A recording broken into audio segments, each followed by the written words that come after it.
ਵਾਹਿਗੁਰੂ ਸਾਹਿਬ ਜੀ।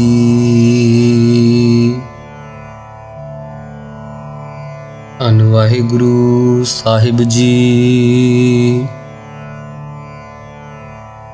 ਜਹ ਅਛਲ ਅਛੇਦ ਅਭੇਦ ਸਮਾਇਆ, ਊਹਾਂ ਕਿਸਹਿ ਬਿਆਪਤ ਮਾਇਆ।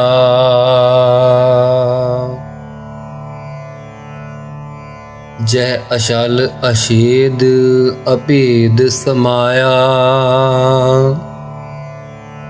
ऊहा किसह व्यापत माया।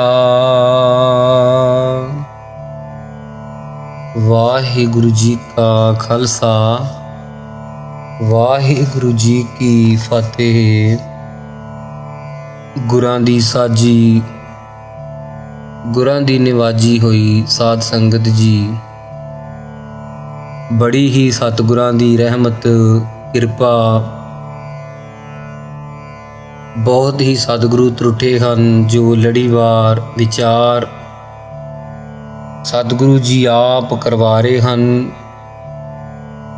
सब दू वड्डे भाग गुरसिखां दे जो असीं सब रल मिल करके इस पवित्र अमृतमई बाणी दा जो शुभ विचार दे राही, शुभ साखियां दे राही इस गुरबाणी दा आनंद लेना कर रहे हैं। सो आओ 21ਵੀਂ अष्टपदी असीं कल 5 पदियां ते विचार जो संपूर्णता फतेह बुलाई सी। आओ 21ਵੀਂ अष्टपदी दा ही जो बाकी 3 पदे बचे हैं ਉਹ ਅਸੀਂ ਸਤਿਗੁਰੂ ਦੀ ਆਗਿਆ ਲੈ ਕੇ ਵਿਚਾਰ ਕਰਨ ਦੀ ਨਿਮਾਣੀ ਜੀ ਕੋਸ਼ਿਸ਼ ਕਰੀਏ ਜੀ। ਵਾਹਿਗੁਰੂ ਸਾਹਿਬ ਜੀ। ਜਹ ਅਛਲ ਅਛੇਦ ਅਭੇਦ ਸਮਾਇਆ। ਸਤਿਗੁਰੂ ਜੀ ਜਿੱਥੇ ਅੰਤਰਜਾਮੀ ਛਲ ਤੋਂ ਰਹਿਤ ਹੈ, ਉਸ ਨੂੰ ਕੋਈ ਛਲ ਨਹੀਂ ਸਕਦਾ। ਗਿਆਨ ਧਿਆਨ ਇਸ਼ਨਾਨ ਆਦਿਕਾਂ ਕਰਕੇ ਛਲਿਆ ਨਹੀਂ ਜਾਂਦਾ। ਕੋਈ ਸਾਧਨਾ ਕਰਕੇ ਅਤੇ ਅਛੇਦ ਸ਼ਸਤਰ ਕੱਟ ਨਹੀਂ ਸਕਦੇ, ਅੱਗ ਸਾੜ ਨਹੀਂ ਸਕਦੀ। ਅਭੇਦ ਭੇਦਨ ਦ੍ਰਿਸ਼ਟੀ ਦੁਆਰਾ ਜਿਵੇਂ ਨਿਆਇਕ ਲੋਕ ਭੇਦਭਾਵ ਕਥਨ ਕਰਦੇ ਆ, ਈਸ਼ਵਰ ਨੂੰ ਇੱਕ ਦੇਸੀ ਸਿੱਧ ਕਰਦੇ ਆ, ਇਹ ਭੇਦ ਵੀ ਕਥਨ ਨਹੀਂ ਹੋ ਸਕਦਾ ਜਿਸ ਵਿੱਚ ਅਭੇਦ ਹੈ, ਭੇਦ ਪਾਉਣ ਤੋਂ ਰਹਿਤ ਹੈ।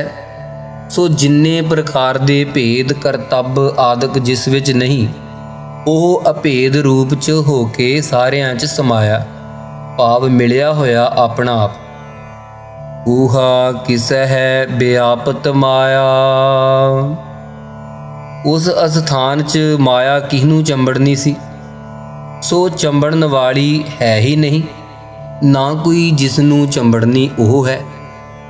ਆਪਸ ਕਉ ਆਪਹਿ ਆਦੇਸ। ਭਾਈ ਉੱਥੇ ਆਪਣੇ ਆਪ ਨੂੰ ਆਪ ਹੀ ਨਮਸਕਾਰ ਕਰਦਾ ਹੈ। ਨਮਸਤਵੰ ਅਕਾਲੇ ਨਮਸਤਵੰ ਕਿਰਪਾਲੇ। ਇਉਂ ਆਪਣੇ ਆਪ ਨੂੰ ਆਪ ਹੀ ਨਮਸਕਾਰ ਕਰ ਰਿਹਾ ਪਰਮੇਸ਼ਰ, ਜੋ ਆਦੇਸ਼ ਆਦਿਕਾਂ ਦੇ ਅੰਦਰ ਆਇਆ ਹੋਇਆ ਨਾ, ਤੇ ਦੇਸ ਆਦਿਕਾਂ ਤੋਂ ਰਹਿਤ ਹੈ। ਆਪਣੇ ਆਪ ਨੂੰ ਹੀ ਬੰਦਨਾ ਹੈ। ਦੇਹੁ ਗੁਣ ਕਾ ਨਾਹੀ ਪਰਵੇਸ। ਉੱਥੇ ਤਿੰਨਾਂ ਗੁਣਾਂ ਦਾ ਪ੍ਰਵੇਸ਼ ਨਹੀਂ। ਰਾਜਸੀ ਤਾਮਸੀ ਸਾਂਤਕੀ ਸੁਭਾਵ ਨਹੀਂ ਕਹੀਦੇ। ਜਹ ਏਕ ਹੈ ਏਕ ਏਕ ਭਗਵੰਤਾ। ਭਾਈ ਜਿੱਥੇ ਇੱਕੋ ਇੱਕ ਅਦਵੈਤ ਰੂਪ ਭਗਵੰਤ ਖਟਕ ਰਸਪਨ ਜਿਸ ਨੂੰ ਕਹੀਦਾ ਹੈ ਆਪ,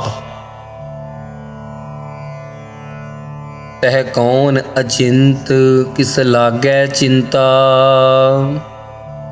ਉਥੇ ਦੱਸੋ ਕਿਹਨੂੰ ਅਚਿੰਤ ਕਹੋਗੇ, ਚਿੰਤਾ ਤੋਂ ਰਹਿਤ ਕਹੋਗੇ ਤੇ ਕਿਹਨੂੰ ਚਿੰਤਾ ਲੱਗਦੀ ਹੈ।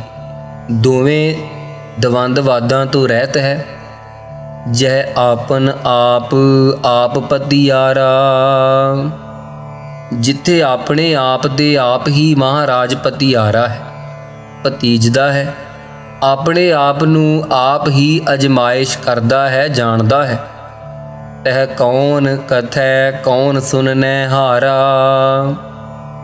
ਉੱਥੇ ਭਾਈ ਵਕਤਾ ਕੌਣ ਹੈ ਕਥਨ ਕਰਨ ਵਾਲਾ, ਸਰੋਤਾ ਕੌਣ ਹੈ ਸੁਣਨ ਵਾਲਾ। ਆਪੇ ਕਰਤਾ ਬਗਤਾ ਸੁਣਤਾ ਸੋਈ ਹੈ, ਬਹੁ ਬੇਅੰਤ ਊਚ ਤੇ ਊਚਾ।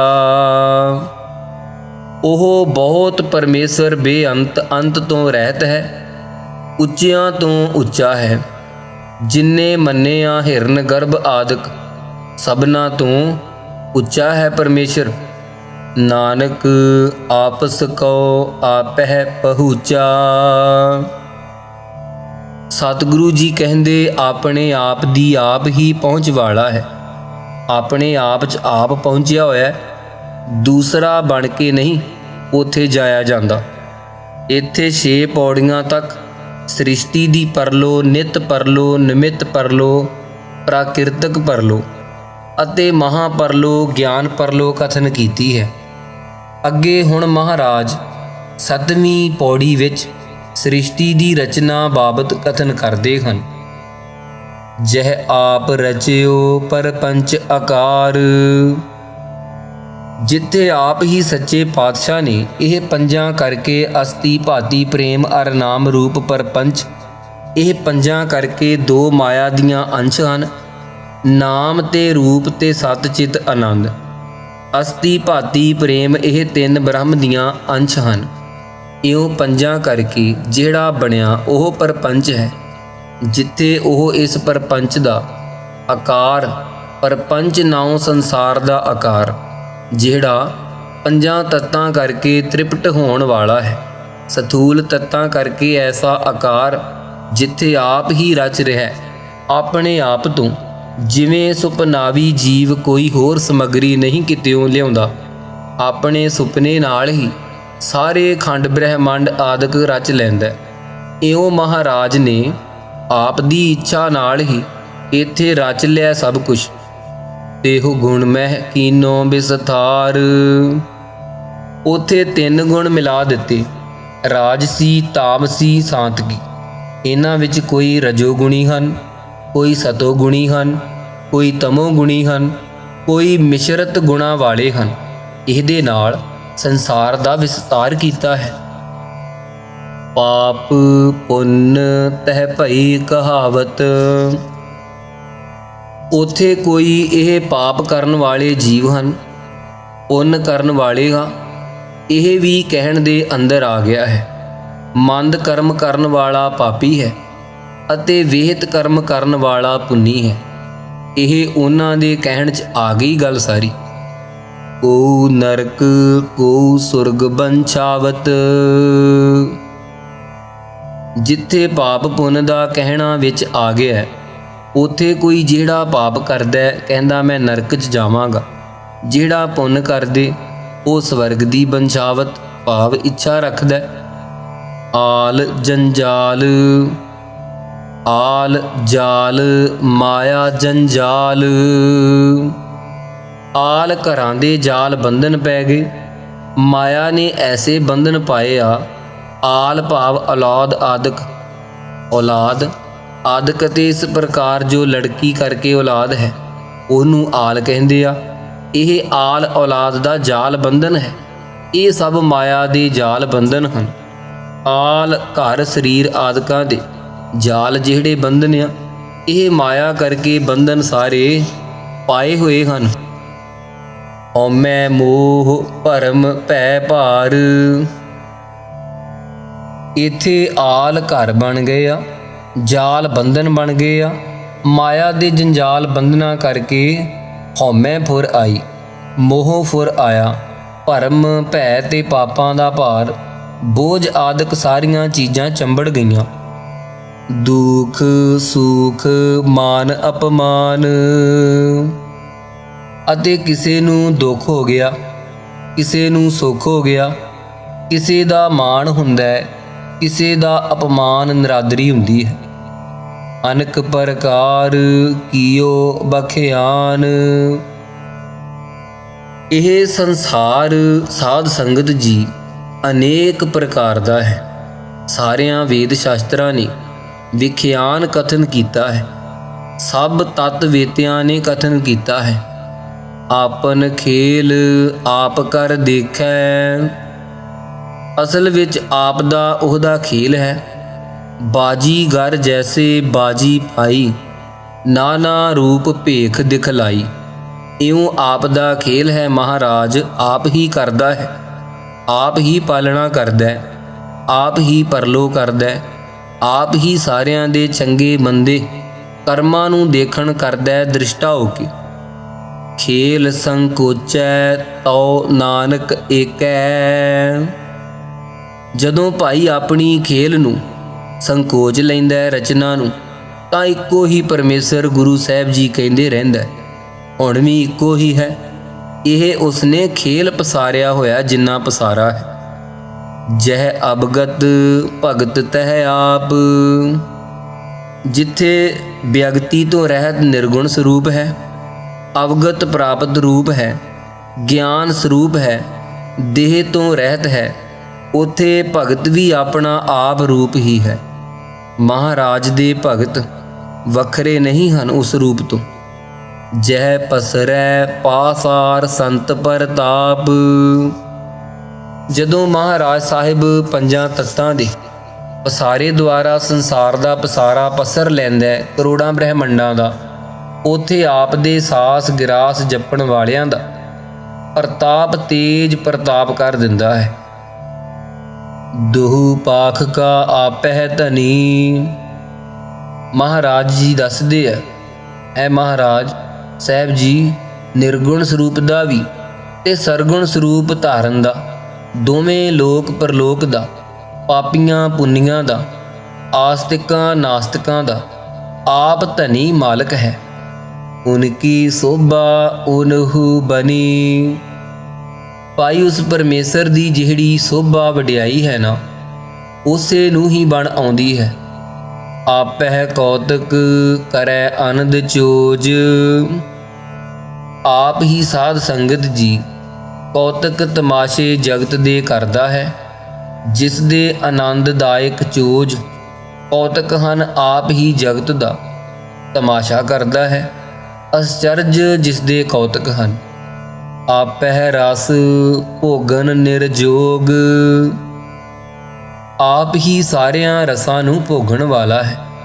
ਆਪ ਹੀ ਨਿਰਜੋਗ ਬੰਧਨਾਂ ਤੋਂ ਰਹਿਤ ਹੈ। ਉਹ ਪਰਮੇਸ਼ਰ, ਉਸ ਨੂੰ ਕਿਸੇ ਪ੍ਰਕਾਰ ਦਾ ਕਰਤਾ ਭੁਗਤਾ ਦਾ ਬੰਧਨ ਨਹੀਂ। ਉਹ ਸਦਾ ਸੁਤੰਤਰ ਹੈ ਪਰਮੇਸ਼ਰ। ਜਿਸ ਭਾਵੈ ਤਿਸ ਆਪਨ ਨਾਇ ਲਾਵੈ। ਸਤਿਗੁਰੂ ਜੀ ਫਰਮਾਉਂਦੇ ਹਨ, ਜਿਸ ਦੀ ਸਾਧ ਸੰਗਤ ਜੀ ਸ਼ਰਧਾ ਭਾ ਜਾਂਦੀ ਹੈ, ਉਸ ਨੂੰ ਮਹਾਰਾਜ ਸਾਹਿਬ ਆਪ ਦੇ ਅੰਮ੍ਰਿਤ ਨਾਮ ਵਿੱਚ ਪਰਮੇਸ਼ਰ ਲਾ ਲੈਂਦਾ ਹੈ। ਜਿਸ ਭਾਵੈ ਤਿਸ ਖੇਲ ਖਿਲਾਵੈ। ਜਿਸ ਦੀ ਵਾਸ਼ਨਾ ਉਸ ਨੂੰ ਇਹ ਭਾਉਂਦੀ ਕਿ ਇਹ ਦੁਨੀਆ 'ਚ ਖੇਲਣ ਵਾਲਾ ਹੈ, ਉਹਨੂੰ ਪੰਜਾਂ ਤੱਤਾਂ ਦੀ ਰਚਨਾ ਰਚ ਕੇ ਅਨੇਕ ਜੂਨਾਂ ਦੇ ਖੇਲ ਵਿੱਚ ਖਿਲਾਉਂਦਾ ਰਹਿੰਦਾ। ਵਿਚਰਦੇ ਰਹੋ। ਬੇਸੁਮਾਰ ਅਥਾਹ ਅਗਣਤ ਅਤੋਲੈ। ਉਹ ਬੇਸੁਮਾਰ ਗਿਣਤੀ ਤੋਂ ਰਹਿਤ ਹੈ। ਅਥਾਹ ਭਾਵ ਥਾਂ ਨਹੀਂ ਪਾਈ ਜਾਂਦੀ ਉਸ ਦੇ ਸਰੂਪ ਦੀ। ਅਗਣਤ ਗਿਣਤੀ ਨਹੀਂ ਕਹੀ ਜਾ ਸਕਦੀ ਵੇਦਾਂ ਸ਼ਾਸਤਰਾਂ ਦੁਆਰਾ। ਅਤੋਲੈ ਤੋਲਿਆ ਵੀ ਨਹੀਂ ਜਾ ਸਕਦਾ। ਐਸਾ ਸਰੂਪ ਅਥਾਹ ਹੈ। ਬੁੱਧ ਕਰਕੇ ਥਾਂ ਨਹੀਂ ਜਿਸ ਦੀ ਪਾਈ ਜਾ ਸਕਦੀ। ਸ਼ਾਸਤਰੀ ਪ੍ਰਮਾਣ ਰੂਪੀ ਵਟਿਆਂ ਨਾਲ ਤੋਲਿਆ ਨਹੀਂ ਜਾਂਦਾ ਸਰੂਪ। ਜਿਉ ਬੁਲਾਵੋ ਤਿਉ ਨਾਨਕ ਦਾਸ ਬੋਲੇ। ਸਤਿਗੁਰੂ ਜੀ ਕਹਿੰਦੇ ਹੈ, ਸੱਚੇ ਪਾਤਸ਼ਾਹ, ਜਿਵੇਂ ਸਾਨੂੰ ਆਪ ਬੁਲਾਉਂਦੇ ਹੋ, ਅਸੀਂ ਆਪ ਦੇ ਸੇਵਕ ਹਾਂ, ਉਸੇ ਪ੍ਰਕਾਰ ਦੇ ਬਚਨ ਅਸੀਂ ਬੋਲਦੇ ਹਾਂ ਸੱਚੇ ਪਾਤਸ਼ਾਹ ਜੀ। ਸੋ ਸਾਧ ਸੰਗਤ ਜੀ, ਇਹ ਸੀ 21ਵੀਂ ਅਸ਼ਟਪਦੀ ਦੀ ਸੰਪੂਰਨਤਾ ਵਿਚਾਰ ਔਰ ਇੱਥੇ ਹੀ ਸਮਾਪਤੀ ਹੈ। ਸਤਿਗੁਰੂ ਕਿਰਪਾ ਕਰਨ। ਇਹ ਕੱਲ੍ਹ ਵਾਲੀ ਕਥਾ ਵਿੱਚ ਅਸੀਂ 5 ਪਦੇ ਰਿਕਾਰਡ ਕਰ ਦਿੱਤੇ ਸਨ, ਇਸ ਲਈ ਅੱਜ 3 ਪਦੇ ਬਾਕੀ ਬਚੇ ਸਨ ਵਿਚਾਰ ਦੇ ਕਰਨ ਸਹਿਤ ਜੋ। ਸੋ ਆਓ ਉੱਲਾਂ ਚੁੱਕਾਂ ਹੋ ਜਾਂਦੀਆਂ ਹਨ। ਗੁਰਬਾਣੀ ਪੜ੍ਹਦਿਆਂ, ਵਿਚਾਰ ਕਰਦਿਆਂ, ਗਾਉਂਦਿਆਂ ਬਾਣੀ ਸਾਹਿਬ ਜੀ ਨੂੰ ਆਪ ਸੰਗਤ ਨੇ ਖਿਮਾ ਕਰ ਦੇਣਾ, ਬਖਸ਼ ਲੈਣਾ। ਅਣਜਾਣ ਬੱਚੇ ਜਾਣ ਕੇ ਸਤਿਗੁਰੂ ਸਾਡੇ ਬੜੇ ਹੀ ਦਇਆਲੂ ਕਿਰਪਾਲੂ ਹਨ, ਸਾਨੂੰ ਬਖਸ਼ ਲੈਣ, ਚੜ੍ਹਦੀ ਕਲਾ ਬਖਸ਼ਣ। ਆਓ ਇਸ 21ਵੀਂ ਅਸ਼ਟਪਦੀ ਦੀਆਂ ਸਮਾਪਤੀ ਵਾਲੀਆਂ ਪੰਕਤੀਆਂ ਨੂੰ ਪੜ੍ਹ ਕੇ, ਗਾ ਕੇ ਸਰਵਣ ਕਰਨਾ ਕਰੀਏ ਜੀ। ਬੇਸੁਮਾਰ ਅਥਾਹ ਅਗਣਤ ਅਗਣਤ ਅਤੁਲੈ, ਜਿਉ ਬੁਲਾਵੋ ਤਿਉ ਨਾਨਕ ਦਾਸ ਬੋਲੇ। ਵਾਹਿਗੁਰੂ ਜੀ ਕਾ ਖਾਲਸਾ, ਵਾਹਿਗੁਰੂ ਜੀ ਕੀ ਫਤਿਹ।